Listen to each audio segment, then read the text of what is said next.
comme au jour de Noé. Ce qui arriva du temps de Noé arrivera de même à l'avènement du Fils de l'homme. Car dans les jours qui précédèrent le déluge, les hommes mangeaient et buvaient, se mariaient et mariaient leurs enfants, jusqu'au jour où Noé entra dans l'arche, et ils ne se doutèrent de rien, jusqu'à ce que le déluge vînt et les emporta tous. Il en sera de même à l'avènement du Fils de l'homme. Matthieu 24, 37, 39. Ce fut une grande surprise, et ce sera une grande surprise aussi à la fin. Et ils ne se doutèrent de rien jusqu'à ce que le déluge vînt et les emporta tous. Il en sera de même à la fin de l'histoire de notre monde.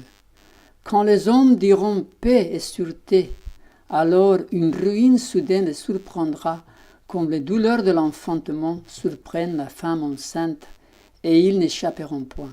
1 Thessaloniciens 5, verset 3. Qu'est-ce qui vous fait penser que nous sommes près de la fin?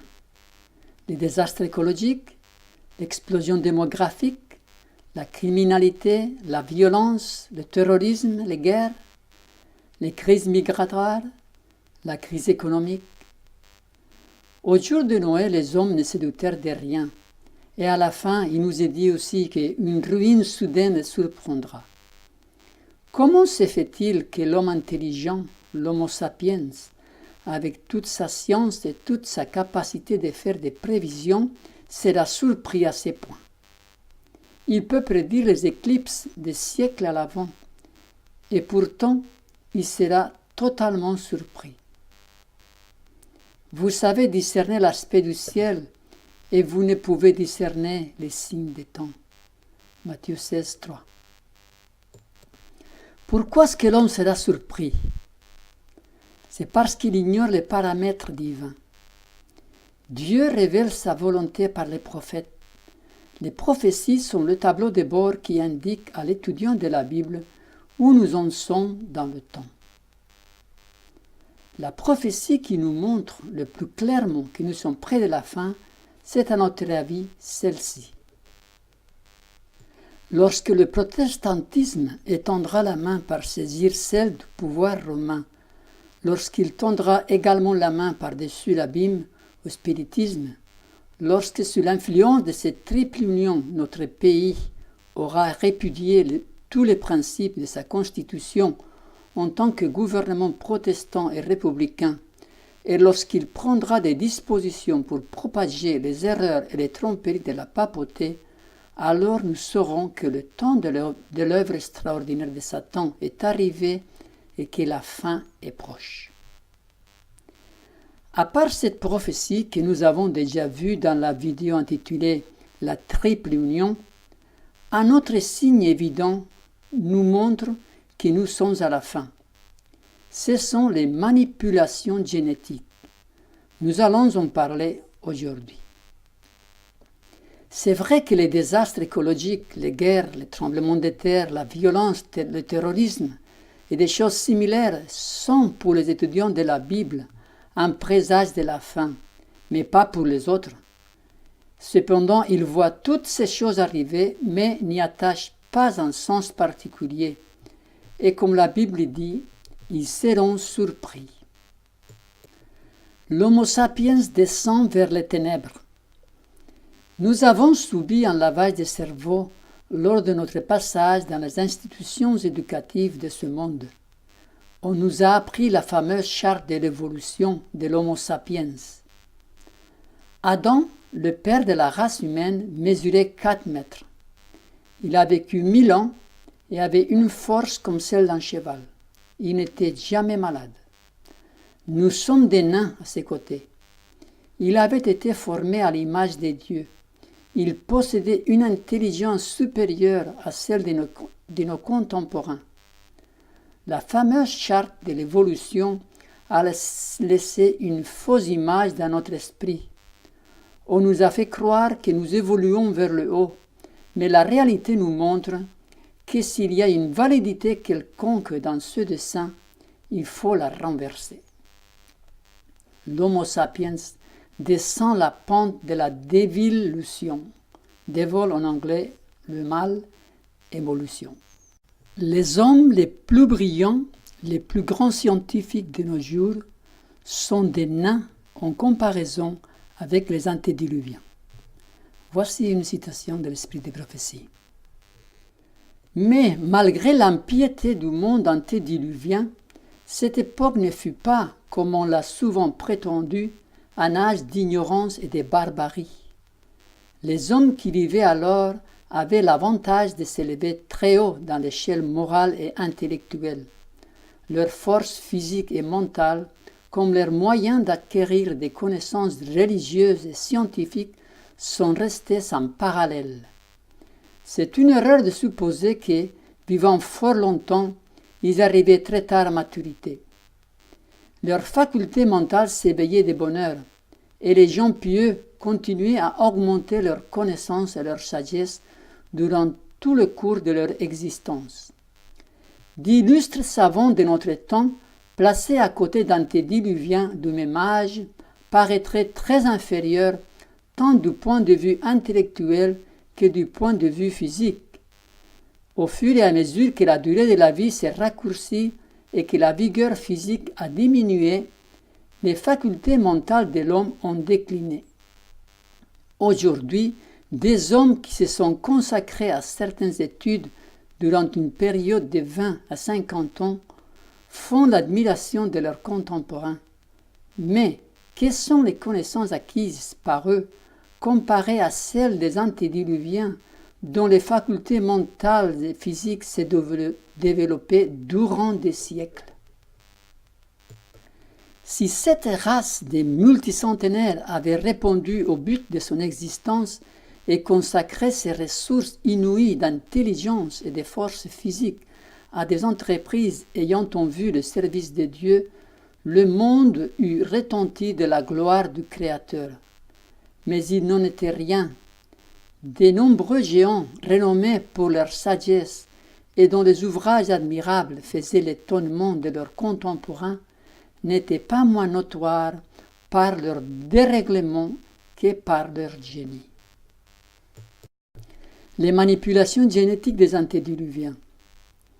Les antédiluviens étaient des gens très brillants qui ont utilisé leur intelligence pour servir le moi. Ils sont arrivés tellement loin dans leur perversion que Dieu a dû les détruire. Pouvez-vous l'imaginer? Le péché particulier et odieux, par-dessus tout, qui précipita la destruction de la race humaine par le déluge, fut le crime d'amalgame d'hommes et de bêtes qui défigura l'image de Dieu et provoqua de la confusion générale. Dieu décida de détruire par un déluge cette race puissante à la longévité étonnante qui avait corrompu sa voix devant lui.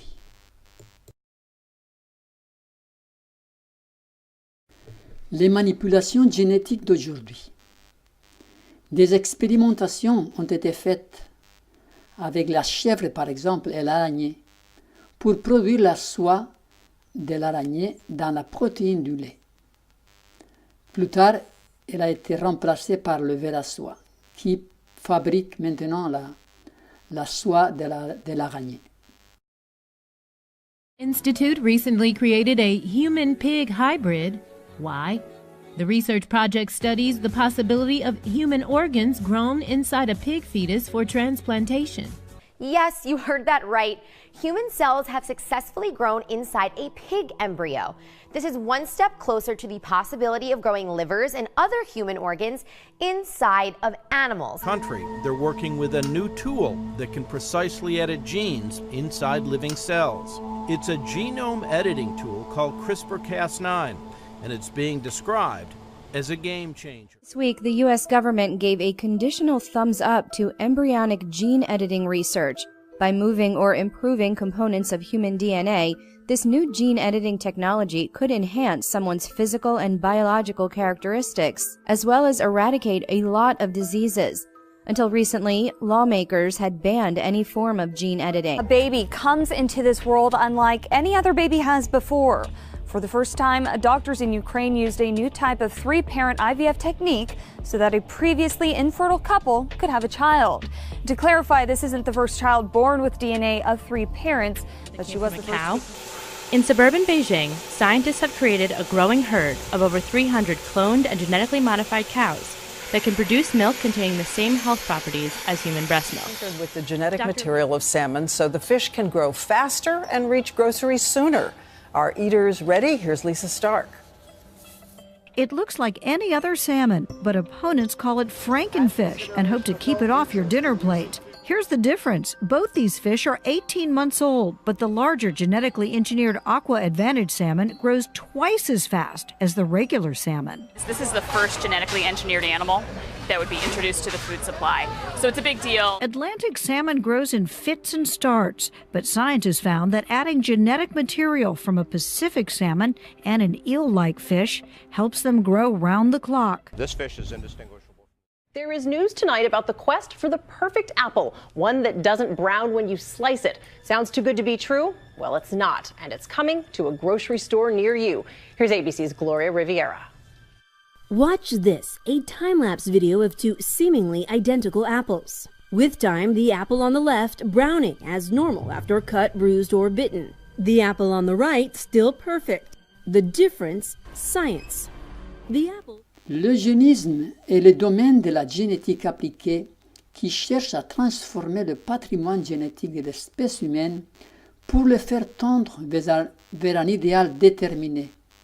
Les scientifiques pensent un jour pouvoir créer l'homme parfait, jamais malade, intelligent, costaud, dédié au service de l'humanité. Ils n'y arriveront pas car Dieu ne leur permettra pas. L'ADN est sacré. Seul Dieu, le Créateur, a le droit d'y toucher, car c'est la vie. Le génie génétique, les manipulations génétiques, la transgénèse, la programmation génétique, la thérapie génétique et d'autres pratiques similaires de nos jours ont déjà été pratiquées par les antédiluviens. C'est pour cette raison en particulier que Dieu décida de les exterminer. Que va-t-il faire aujourd'hui? Où va-t-on s'arrêter? Si nous observons ce qui s'est passé avant le déluge et le comparons aux habitudes et pratiques de la société d'aujourd'hui, nous voyons que notre terre est prête pour les plaies des derniers jours.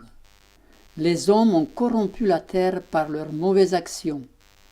Satan joue le jeu de la vie avec les âmes humaines.